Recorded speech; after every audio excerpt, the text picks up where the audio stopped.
So, just to jump ahead a little bit, did I improve my health through all these various things that I did? Well, in many cases, I did. And in the long run, not only did I improve my health, but I discovered some things worked better than others. Some things worked very well in combination with each other. So there were certain things that by themselves, kind of like breathing is really, really important, but you want to combine breathing with eating to have a healthy life. So at least occasionally to eat. So I did improve my health. However, did my health suddenly jump from where it was to optimal? Well, no. It was the changes in my health, including the improvements to my health, were gradual in some cases and fast in some cases. The ongoing deterioration of my health, first of all, slowed down. So that was the first stage. And then basically my health kind of plateaued, you could say bottomed out. And next it slowly improved. And then a new momentum grew and my health started to improve more rapidly. And I want to add another side note here. I chose to withdraw from social pressure that would have pushed me or had already been pushing me to relate to health in certain ways. So there were social pressures encouraging me to relate to health in certain ways, maybe discouraging me from anything other than that, anything, unfamiliar or basically anything unfamiliar I was discouraged to explore, and I was encouraged to relate to health in certain familiar ways. And I chose to withdraw from that social pressure. And then instead of frequently attacking my body with intense toxic medications to disrupt my body's ability to eliminate toxins by kind of overwhelming it, first I decreased my use of those interventions. And then I started to experiment with diet. And I did that in a few different ways. And then I completely stopped using mainstream medications to suppress symptoms at some point. And then I finally discovered several other factors that can be of equal importance with diet or even more important than diet. I don't want to say a lot about this, but this idea that mainstream medicines may disrupt the body's ability to eliminate toxins, I'll just make a couple, I'll list a few. In the case of high blood pressure, there are a number of common medications, and anybody could research this and find out that these are, there's a variety of very common types of medication used to address high blood pressure or hypertension, as it's sometimes called. So what are some of those kinds of medications? Beta blockers, calcium channel blockers, alpha blockers, enzyme inhibitors. So you notice the term blockers was used many times. Inhibitors, I used it there once. Basically what those drugs do are things like interrupting the brain's ability to send a signal to the heart to increase the rate of the heart. Interfering with the ability of the blood vessels to constrict the actual muscles that would constrict the blood vessels. If you kind of mess with those muscles, they can't constrict. That's part of the various blockers are often targeting blocking the constricting of the vessels that is a normal response to stress. And then there's also medications that block the production of certain hormones or block the release of certain hormones or just block the mechanism of that hormone being distributed so that it would trigger a constricting of blood vessels or so that it, to interfere with the hormones alteration of the heart rate. So it's basically, there's all these normal, healthy responses to stress, and when there's a whole lot of stress in somebody's life, mainstream medicine will interfere with their body's normal responses, healthy responses to stress. And of course, that goes with a massive list of side effects and risks.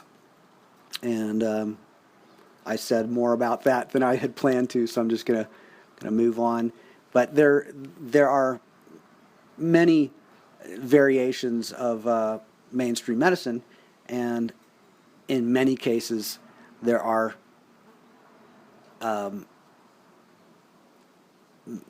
biochemical reactions that are designed to interfere with the body's normal processes. Sometimes very, rapidly and very forcefully interfere with the body's normal processes. In particular, to suppress symptoms, to suppress detoxification like rashes, sneezing, coughing. We have cough suppressants. They suppress the cough. It doesn't mean the toxins are eliminated from your body some other way. It means that when you suppress coughing, the ability of the body to eliminate toxins through coughing is interrupted. So nausea, vomiting, diarrhea, rashes, those are normal kinds of eliminative responses that an immune system can produce when there is excess toxicity. So when those symptoms arise, mainstream medicine may suppress those symptoms, and that can be done by overwhelming the body with so many toxins that the normal processes of eliminating toxins just get overwhelmed and shut down. And the body actually shifts to basically quarantining the toxins. They instead of trying to dump out the toxins, the body stores the toxins in a safe place, in portions of the body, portions of cells, and so on that will be insulated or isolated, so that it won't be disruptive to the extent of producing nausea, vomiting, rashes, and itchiness, and those kind of things. So I had social encouragement to use mainstream medical methods. Over time, I was disappointed by the results that were produced, and then I chose to withdraw from not only those practices, but also from some of those social contexts. I wanted to distance myself from the social life that I had at the time, going back to when I lived in the East Coast. So to do all of that, moving, to explore new ways of relating to health, well, I invested plenty of time and plenty of money. And however, even with all of that investment, not only did my health improve, but I was very relieved to no longer be tangled up in certain social momentum. So that was you could say a side benefit, because in my mind, my focus was actually on my health. However, it was really, obvious that I was removing myself from certain social momentums, certain social pressure, certain social practices. I wanted to extract myself from those dynamics, and I did. So I removed myself from certain social momentums and certain social contexts, but I still had habits and practices from the prior decades of my life. So since I'd not really changed my social practices much yet, once I moved to the West, I also created some new social tangles, even more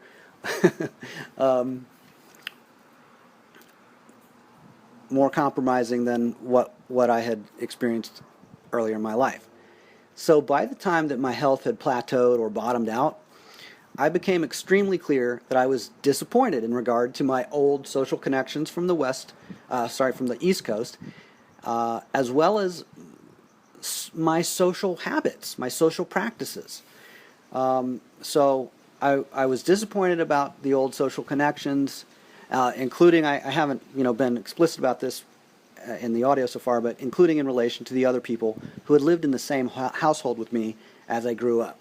And in my case, those were not people that were biologically related to me, as a side note. But my connections with them, my momentum of interaction with them, decreased when I moved west, and then subsided. Sometimes it grew, it increased or decreased, but overall it declined. When my health was at its worst, there was a time that my finances were also depleted at that point, so with virtually no cash flow. So that set up a very important lesson. Simply put, I realized that I cared about my life more than anyone else cared about my life. All the people who knew me didn't care about me as much as me. All the people who didn't know me definitely didn't care about me as much as me. So now at the time, like I was talking about, when my health was at its worst, at that time I may have resisted the simplicity of that fact that I was the one who cared most for a few years, even several years. But how I resisted it did, change over time. Eventually my resistance dissolved or resolved and shifted to kind of acceptance. And hey, this isn't the fact that I'm the one who cares most. Not only is obvious and makes sense, but that's good. That's actually not just, it's not like a shameful thing, which was part of how it occurred to me, how I related to it when I first acknowledged it. But it's a natural thing. It's not shameful, and it's actually pretty, cool, because I get to experiment and explore and develop self-discipline and improve my results. So no one else cared about me as much as I cared about me. I cared about me more than anyone else cared about me. And again, as I said before, that produced what I call a certain lesson. And here's how I would describe that lesson or put a few words in it. I began to get extremely interested in developing what I will call emotional stability or emotional maturity. You could say emotional balance, but I usually don't say it that way. I say emotional stability or emotional maturity. So I'd already been interested in the subject. I would say I've been interested in it forever, but I was interested in emotional stability. I wasn't really necessarily looking at it as a really important thing to me that I was willing to develop. Whatever my level of emotional stability or maturity, I was really interested in deliberately exploring how to develop it. What is it? How does it develop? What can I do to, who do I think of as emotionally well developed that I can study and interact with? So at that point, I'd moved to the West Coast. Some years had passed. My health had reached a low. My finances had reached a low. I had basically sabotaged my health and finances by doing things that, produced poor health and poor finances. And throughout that time, I'd still been holding on to whatever extent to my old familiar social bonds. That really got,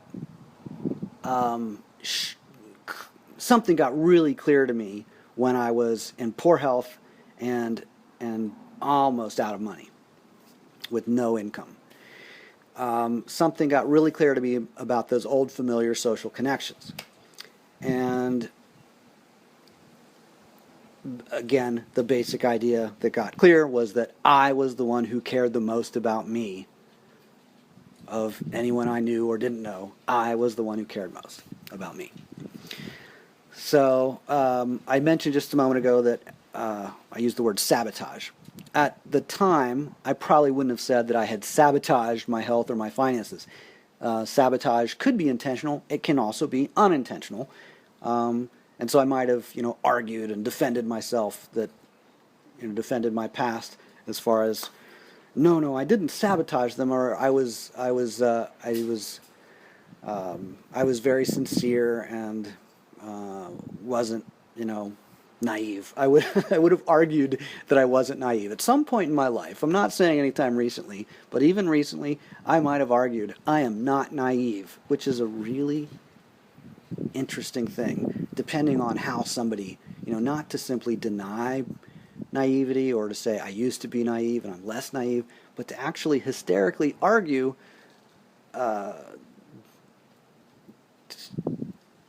to be offended by the idea of naivety. That's an interesting thing. So I had not been using the phrase sabotage to describe my own process. I don't know if I would have said I sacrificed my social bonds to promote my health, but the idea there was that I was sacrificing my social bonds to promote my health, and my health results should be great. Well, guess what? They weren't great immediately. So I had actually sacrificed my health as well. I'd even sacrificed my financial stability. Clearly, I had taken actions that were risky. I put, my finances at risk, or I spent money, including by, borrowing money, then hoping that I'd be able to pay it back, and so on. And any experiment in health, there's an element of risk. There's an element of uncertainty. And I hadn't followed, I was given certain instructions and recommendations, and I didn't follow them as precisely as was, suggested to me by the consultant who provided those instructions to me. So I could say that my practices and my actions involved some risk. They also involved some really favorable developments. But I'm comfortable saying I sacrificed my health and I sacrificed my finances in order to destabilize some social momentums that I considered unhealthy, even repulsive, shameful, and so on. So not only did I compromise certain old familiar social momentums that were familiar to me from my life on the East Coast, but I also compromised some of the new relationships that I'd formed after moving to the Western U.S. Again, my social practices when I moved to the West, my habits were still basically the same as they had been in when I lived in the East Coast. So I didn't initially, it took time for me to realize the extent of the emotional instability that I brought with me to the West. The level of emotional maturity, or the level of emotional immaturity, however you want to phrase that, I wasn't really focused on that as an issue. I didn't acknowledge it as an issue. I wasn't conscious of it as an issue. However, in regard to emotions, I will note that it took an unfamiliar amount of courage for me to move.